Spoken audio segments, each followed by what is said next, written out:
Welcome to Pimpy's Investment Chat, where we keep investment talk simple. And here's your host, Pimpy. What is going on out there, peeps? All right. Looks like the independents have at least shown a little bit of their hand. Looks like they might be heading towards the direction of Sauter. It is not set in stone yet. They're waiting for him to get finished with his 40 days of seclusion. I thought it was done, but apparently not. Plus, my text and messages and everything else were getting blown up. I should have known better when I came and read the articles. Every time one of these types of articles are printed, people get concerned. I'm going to let you know what I'm talking about here in just a moment. Before we get started, hit the thumbs up button. And if you're not a subscriber, please do so, because when you do, it helps out the channel, and I surely do appreciate it. Right now is a good time to be buying gold and silver. Stock up on it now. I know it's going down, but don't believe what you see. There's a strategy to those crazy people who are in charge of our countries, and nobody's falling for it. You shouldn't either. So stack while you can. So when you go to buy your gold and silver, go to our friends over at Money Metals Exchange. The link is down below in the description. If you are a first-time buyer and you spend more than $100, use promo code Pimpy, P-I-M-P-Y, and you'll get a free half ounce of silver. Also, I haven't reminded people in a while, over on Facebook, there is a Facebook group with the same name as the YouTube channel called Pimpy's Investment Chat. I encourage you guys to come over there and join us. Over there, we do talk about gold, silver, cryptocurrencies, all kinds of other things over there. And if I can't answer your questions directly, there's a whole group of people who are just as knowledgeable. So come on over there and join us. The link will be down below in the description. You guys also know they got Pimpy's News Network. Over here, I post videos that I cannot post on YouTube, including interviews with Dr. Peter McCullough, which I want to encourage you to go check out, as well as Dr. Ron Neer. All right, I said the independents are waiting for a position from Sauter after the deadline for the framework expires. So I think what they want to know is, look, I'll scratch your back, you scratch mine. What are you promising us? What kind of positions are we going to get within the government? If you want an all-inclusive government and you want us to help you establish that government and take sides against the coordination framework, what are you giving us? What are you promising us? Like how it says as an informed political source. Anyways, an informed political source revealed on Thursday that a group of independent deputies met in the capital of Baghdad. And that was on Thursday, which included a coalition for Iraq and others, to resolve their final position on the coordination framework, initiatives, and the Sauterist movement.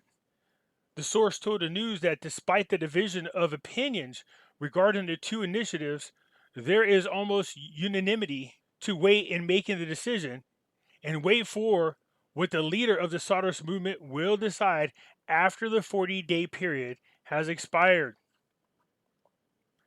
In addition to the imminent expiration of the deadline granted to them, independents, by Sauter, some independent parliamentarians depended on defining their position on it by declaring the presidency of the parliament committees, and therefore there is no unified position unless this is achieved, although the latter is difficult to do at this present time. The comprehensive coordinating framework of Shiite forces and the leader of the Sauterist movement put forward initiatives to resolve the blockage, as the framework initiatives consisted of 9 points and was accompanied by 9 commitments, which included a pivot role for the independents in naming the prime minister, provided that is within the framework of the Shiite component, followed by an initiative from Sauter by calling on the independent representatives to form an independent bloc to form the government away from the coordination framework after a period of 40 days granted to the framework in order to form the government independently of his current. With the end of the deadline comes a new failure in the attempts of the framework or the movement to find an understanding with the other forces in order to set a new date for holding parliament sessions dedicated to electing a new president of the republic and completing the constitutional entitlements represented by forming a new government. The news agency says they have learned that Sauter's granting the independent representatives an opportunity to form a government within a maximum period of 15 days came for the purpose of forming a unified parliamentary bloc of no less than 40 deputies, which is what the Save the Nation coalition needs to hold a presidential election session, and the presence of 220 as a deputy, away from the blocking third, the coordination framework, and the forces allied with it. So it's getting close to crunch time. I'm curious to see how this is going to turn out. But Sauter's really working the independents, but he doesn't seem to be stressing so much. Academy had a phone conversation with the French president to affirm their continuation of a joint coordination and a continuation of bilateral initiatives. So it seems like once every 3 or 4 months, for some reason, Macron has a very strong interest in what's going on over there in Iraq. He's either calling, visiting himself, or having Iraqi officials visit him in France. So I do think it's kind of interesting why it is that he's focusing so much on the Middle East. Anyways, the article goes on to say that the two sides discussed during the call ways to strengthen bilateral relations between the two countries, regional and international developments, and it was also emphasized that the continuation of joint coordination and the continuation of bilateral initiatives that had previously witnessed the capital, Baghdad, launched between two countries. They both also agreed that they need to do what they can to combat terrorism. Oh, here it is, that evil article that we get about once every 3, 4, maybe once every 6 months. It confuses everybody. Then there's all kinds of chit-chat about what this really means. I get it. We talk about it all the time. So Dagger explains the economic feasibility of removing zeros from the local currency. So for those who don't know what that means, you would have to exchange in your currency depending on what it is they want to do. 3 zeros is what they're talking about. If you have a 25,000 dinar, remove the zeros, you would exchange it, obviously, for a 25 dinar. Okay? But where the complication comes in is the exchange rate. People panic because they believe they're losing money when you trade in your larger bill for a smaller bill. That's not the case.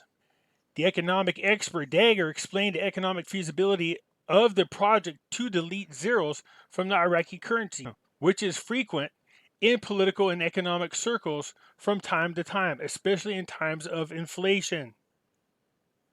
Dagger said to the Economy News that removing zeros does not change the level of inflation because it does not change the money supply or securities, adding that the state will have to spend money to print a currency equivalent to the replaced currency. In other words, make new currencies, new bills, new denominations.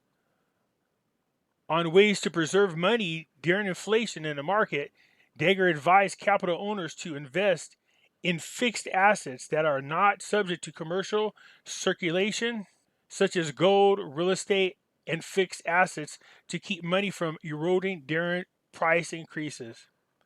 So even this guy is advising the people of Iraq to invest in gold. And I would agree with him 100%.